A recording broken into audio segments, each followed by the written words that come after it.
नमस्कार दोस्तों, स्वागत है आप सभी का एक बार फिर से हमारे नए यूट्यूब चैनल जिसका नाम है the world of chemistry, chemistry की दुनिया। आज मैं आप लोग के लिए एक स्पेशल वीडियो खास तौर से बीएससी फर्स्ट सेमेस्टर में पढ़ रहे हैं उन सभी स्टूडेंट्स के लिए बनाया हुआ हूं जो लोग मिड टर्म एग्ज़ाम देने जा रहे हैं। और आपका मिड टर्म एग्ज़ाम कब है? 29 से आपका मिड टर्म एग्ज़ाम शुरू होने जा रहा है।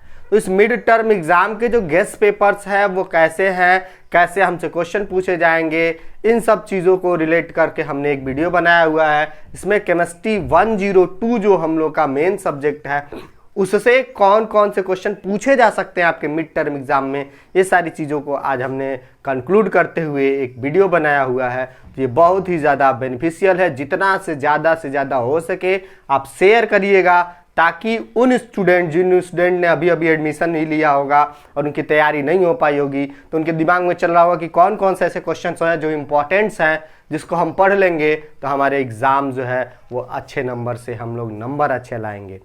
तो सबसे पहले मैं इस हमारे चैनल को जितने लोग नए व्यूअर्स हैं जो देख रहे हैं वो लोग जल्दी से जल्दी चैनल को सब्सक्राइब कर दें। इस चैनल पे आपको बीएससी फर्स्ट सेमेस्टर, इंटर के साथ ही साथ बहुत सारे ऐसे बेनिफिशियल वीडियो भी बनाए जाते हैं जो आपके एग्ज़ाम को रिलेट करते हुए बहुत अच्छे आपको नंबर्स दिला सकते हैं। तो फटाफट से जितना ज़्यादा से ज़्यादा हो सके शेयर करिए, सब्सक्राइब करिए, कमेंट लाइक सब करते रहिए। चलिए हम आते हैं, आज हमने जो स्पेशल वीडियो बनाया है आपके लिए वो है कि chemistry BSc first semester chemistry paper number CHE 102 जो आपका पेपर आएगा CHE 102 वो उसमें कौन कौन से क्वेश्चन हो सकते हैं, क्योंकि ये इसमें 6 क्वेश्चन आने वाले हैं और 6 क्वेश्चन में से आपको 3 क्वेश्चन करने होंगे। बहुत लोगों को तो अभी ये पता भी नहीं होगा कि क्वेश्चन हमको कैसे करने हैं मिड टर्म एग्जाम में। तो 6 क्वेश्चन होंगे और उस 6 क्वेश्चन में आपको करने हैं 3 क्वेश्चन।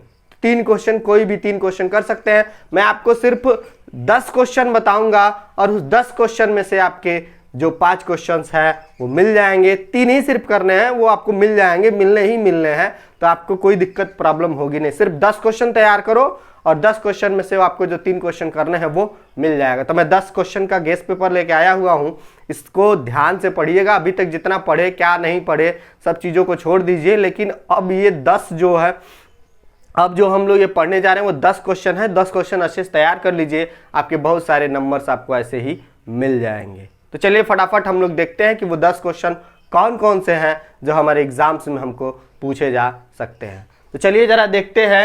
ये गेस्ट पेपर है।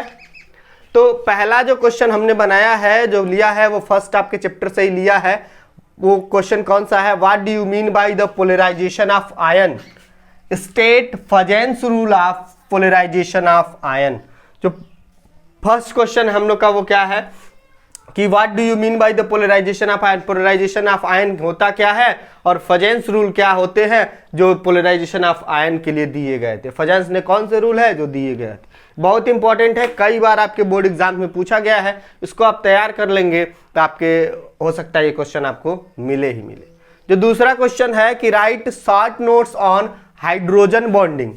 हाइड्रोजन बॉन्डिंग एक इंपॉर्टेंट टॉपिक होता है। हाइड्रोजन बॉन्डिंग पे शॉर्ट नोट्स आपसे पूछा जा सकता है। तो दूसरा जो क्वेश्चन है वो हम लोग का है right short note on hydrogen bonding. ये जो तीसरा जो क्वेश्चन हम लोग को देखने को मिल रहा है ये मोस्ट इंपॉर्टेंट क्वेश्चन है, हर साल एग्जाम में पूछा ही जाता है। वो क्या है? Describe the VSEPR theory. Describe the VSEPR theory and draw the shape of following molecules and ions and indicate the number of valence shell electron pair। ये बहुत ही इंपॉर्टेंट क्वेश्चन है कि describe the VSEPR theory. VSEPR theory most important, हर साल पूछा जाता है। Describe the VSEPR theory and draw the shape of following molecules and ions and indicate the number of valence shell electron pair. हो सकता है आपके एग्जाम में भी ये दिया गया हो।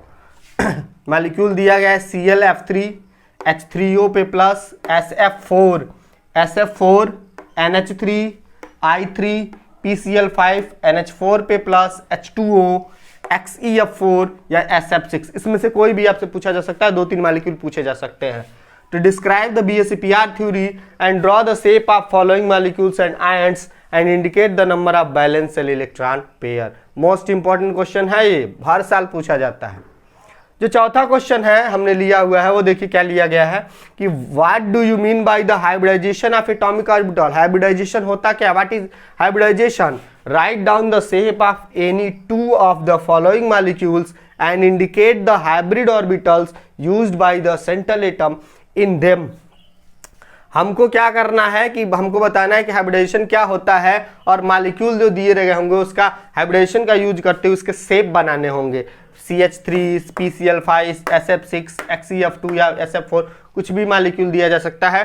तो ये हम हाइब्रिडाइजेशन अगर हम जानते होंगे तो कोई भी मॉलिक्यूल दे हम बहुत आसानी से कर सकते हैं, उसके स्ट्रक्चर को ड्रा कर सकते हैं। ये भी क्वेश्चन बहुत बार पूछा जाता है, इसको भी आप अच्छे से तैयार करिएगा। इसके बाद पांचवा जो क्वेश्चन है वो क्या है, right short notes on molecular orbital theory. Molecular orbital theory, जो ये मॉलिक्यूलर ऑर्बिटल थ्योरी है, इस मॉलिक्यूलर ऑर्बिटल थ्योरी का हमको शॉर्ट नोट्स लिखना है। Right short notes on molecular orbital theory, ये भी इंपॉर्टेंट क्वेश्चन है। इसके बाद देखो हमने लिया है discuss the meso tartaric acid is optically inactive. Meso tartaric acid जो होता है वो ऑप्टिकली इनएक्टिव होता है। All through its has two asymmetric carbon atom. दो इसके पास एसिमेट्रिक कार्बन एटम होते हैं, लेकिन उसके बाद भी ये क्या होता है, ऑप्टिकली इनएक्टिव होता है। क्यों होता है, ये बहुत ही इंपॉर्टेंट क्वेश्चन है, इसको भी जरा पढ़ लीजिएगा। Discuss meso tartaric acid is optically inactive through it has two asymmetric carbon atom. दो एसिमेट्रिक कार्बन एटम है यानी कायरल कार्बन एटम है, लेकिन उसके बाद भी ये ऑप्टिकली इनएक्टिव है। ऐसा क्यों होता है, इस क्वेश्चन ये भी बहुत इंपॉर्टेंट है, बहुत बार पूछा जाता है, तो इसको भी आप तैयार करेंगे। इसके बाद देखिए 7वें नंबर का क्वेश्चन है state the trends in the variation of electronegativity. Electronegativity, ये EN क्या है, electronegativity in the group and the periods. State the trends in the variation of electronegativity in the groups and periods. हमको groups और periods में क्या करना है, इसका इलेक्ट्रोनिगेटिविटी का ट्रेंड देखना है। साथ ही साथ व्हाट इज इलेक्ट्रोनिगेटिविटी भी देखना है और पाउलिंग स्केल भी आप लोग देख लीजिएगा। क्या देखना है 7वें नंबर में, 7वें नंबर के क्वेश्चन में हमको देखना है कि व्हाट इज इलेक्ट्रोनिगेटिविटी, इलेक्ट्रोनिगेटिविटी होती क्या है, साथ ही देखना है कि इसका वेरिएशन कैसे होता है पीरियड्स और ग्रुप्स में with the help of Pauling scale. ये क्वेश्चन जरा देखिएगा, थोड़ा सा इसमें आप लोग चेंजिंग भी कर सकते हैं। क्या हमने बोला कि what do you mean by the electronegativity, what is electronegativity और how does it varies in a periods and in a group of the periodic table. तो हमको पहले जानना है कि इलेक्ट्रोनिगेटिविटी क्या होता है, इसको समझना है किसके हेल्प से, तो पाउलिंग स्केल की हेल्प से हमको समझना है। तो इस क्वेश्चन को जरा ध्यान से तैयार करिए, कई बार क्वेश्चन पूछा जाता है, या तो इलेक्ट्रोनिगेटिविटी आपसे पूछे या तो इलेक्ट्रॉन एफिनिटी, ये दोनों में से कोई एक आपसे पूछा जा सकता है। ये दोनों क्वेश्चन में से कोई, चूंकि पिछले बार वाला जो क्वेश्चन, पिछली बार जो पेपर हुआ था आपका मिड टर्म का, जो एक ही साथ लिया गया था, लेकिन उसमें जो क्वेश्चन पूछा गया था वो इस इलेक्ट्रोनिगेटिविटी से पूछा जा चुका है। तो इलेक्ट्रोनिगेटिविटी से पिछले बार क्वेश्चन पूछा जा चुका है, तो इस बार ज्यादा से ज्यादा प्रोबेबिलिटी है किसकी, इलेक्ट्रॉन एफिनिटी की पूछे जाने की। तो ये दोनों में से कोई भी एक आ सकता है। तो explain the meaning of electron affinity. Electron affinity क्या होता है, why is the electron affinity of fluorine is less than chlorine. Fluorine की जो इलेक्ट्रॉन एफिनिटी होती है वो कम क्यों होती है क्लोरीन से, फ्लोरीन से कम क्यों होती है, जबकि फ्लोरीन की जो इलेक्ट्रोनिगेटिविटी होती है वो ज्यादा होती है। And there variation in periods and group. तो इलेक्ट्रोनिगेटिविटी पिछली बार पूछा जा चुका है, लेकिन इस बार इसलिए ज्यादा संभावना है किसकी है, तो वो है हम लोग की इलेक्ट्रॉन एफिनिटी की।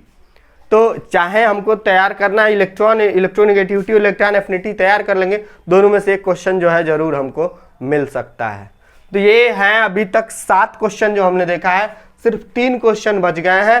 3 क्वेश्चन और हम लोग देख लेंगे, सिर्फ 10 क्वेश्चन तैयार करेंगे, 10 क्वेश्चन तैयार करके जाएंगे और उस 10 क्वेश्चन में से हमको 3 क्वेश्चन जो हमको करने हैं, 6 में से 3 क्वेश्चन, वो ज़्यादा से ज़्यादा क्वेश्चन आपको इन्हीं में से देखने को मिलेंगे। तो फटाफट से नोट डाउन कर लीजिए इतने, ताकि जो 3 क्वेश्चन और बचे हैं उसको भी हम लोग डील कर लेंगे और सिर्फ 10 क्वेश्चन ही पढ़ के हम लोग अपने एग्जाम में जाएंगे और अच्छे स्कोर को पाएंगे। देखिए जरा, इसके बाद जो है ये 3 क्वेश्चन और बच गए हैं, 8, 9 और 10। 8 नंबर का क्वेश्चन क्या है, what do you understand by the concept of effective nuclear charge or screening constant, explain with example. तो हमको या तो इफेक्टिव न्यूक्लियर चार्ज पूछ दे या फिर स्क्रीनिंग कांस्टेंट पूछ दे, तो एक एग्जांपल के थ्रू जो है अगर स्क्रीनिंग कांस्टेंट पूछता है तो स्लेटर रूल जरूर बताइएगा, और स्लेटर रूल से किसी एक का स्क्रीनिंग कांस्टेंट स्लेटर रूल पूछेगा तो हम लोग को स्लेटर रूल्स स्क्रीनिंग कांस्टेंट अगर हम लोग से पूछता है तो स्लेटर्स रूल भी बताने हैं और कोई एक एग्जांपल करके भी दिखा देना है। तो या तो हमको इफेक्टिव न्यूक्लियर चार्ज पूछ दे या फिर स्क्रीनिंग कांस्टेंट पूछ दे, एग्जांपल के थ्रू हम लोग इसको दिखा सकते हैं। देखो जरा इसके बाद 9 नंबर का क्वेश्चन है, बहुत इंपॉर्टेंट है, most important question. Explain the HSAB principle and discuss its application. HSAB principle होता क्या है और क्या क्या इसके एप्लीकेशन होते हैं। HSAB प्रिंसिपल क्या होता है और इसका एप्लीकेशन क्या है, ये भी बहुत इंपॉर्टेंट क्वेश्चन है जो कई बार पूछा जाता है, तो इसको भी आप तैयार करिएगा। इसके बाद देखिए 10 नंबर का क्वेश्चन है, वो क्या कहता है कि शॉर्ट नोट्स लिखने के लिए दे दे या तो पाउलीज एक्सक्लूजन प्रिंसिपल या फिर आप बाहु प्रिंसिपल, या फिर कहे कि ये sign the correct value for quantum number N, L, M और S। Quantum number N, L, M और S की वैल्यू बताइए, किसके लिए बताइए, जो है 2pz के लिए या फिर 3dz स्क्वायर ऑर्बिटल्स के लिए। तो वहाँ हमको क्वांटम नंबर की वैल्यू निकालनी है या 2pz के लिए और 3dz स्क्वायर के लिए। भी क्वेश्चन बहुत बार पूछा गया है। तो ये जो जितने भी 10 क्वेश्चन थे हम लोग के, ये 10 क्वेश्चन आप तैयार कर लेंगे तो 6 क्वेश्चन में से ये क्वेश्चन आपको दिखेंगे और आपका नंबर भी अच्छा आएगा। तो 15 नंबर का जो पेपर होगा उस 15 नंबर के पेपर में आप लोग ये क्वेश्चन अगर टच करते हैं तो आपको नंबर अच्छा मिल जाएगा। एक बार से आप लोग स्क्रीनशॉट ले लीजिए, आप लोग जितने लोग स्क्रीनशॉट ले लीजिए और जो है कि इस क्वेश्चन को नोट कर लीजिए और जितना ज़्यादा से ज़्यादा हो सके इस क्वेश्चन को पढ़िए। साथ ही साथ आप लोगों से रिक्वेस्ट ये भी है कि जितने लोग इस वीडियो को देख रहे हैं वो ज़्यादा से ज़्यादा शेयर करें, ताकि उन स्टूडेंट ने जिन्होंने एडमिशन अभी लिया है और उनको समझ में नहीं आ रहा है कि हम क्या पढ़ें क्या नहीं पढ़ें, मिड टर्म एग्ज़ाम आ गया, 29 से ही एग्ज़ाम है, 2 दिन 3 दिन का समय और बचा हुआ है, तो जल्दी से जल्दी जितना से ज़्यादा हो सके हर एक स्टूडेंट जो है इस वीडियो को शेयर करे ताकि हर एक स्टूडेंट अच्छा नंबर ला सके। Thank you so much for watching my video.